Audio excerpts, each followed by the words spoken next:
Welcome to the last breakfast. Please enjoy the video. In this video, I will explain how to fill out FL-142. This form, officially known as the Schedule of Assets and Debts, is a vital document in California family law cases. It helps both parties fully disclose their financial situation, including all assets and debts, whether community or separate property. Accurate completion is essential for ensuring a fair and just resolution, providing a clear financial picture for the court and all involved parties. Take your time and be thorough with every detail. Before you begin filling out the FL-142, it's crucial to gather all necessary financial documents. This includes bank statements, investment account summaries, and retirement plan details.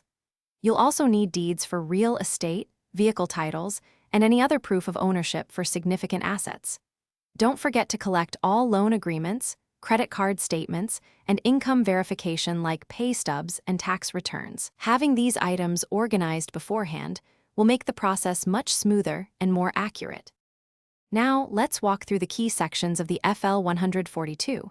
You'll need to meticulously list all assets, from real estate and vehicles to bank accounts and retirement funds, along with their current fair market values.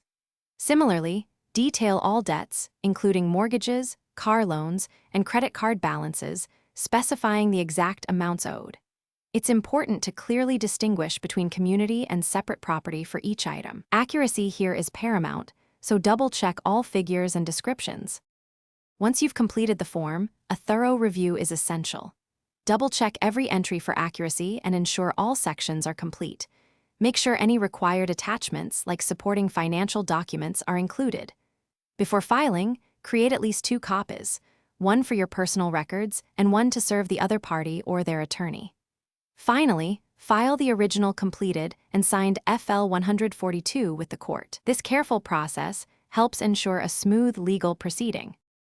Thanks for watching. If this was helpful, leave a like and consider subscribing. See you next time.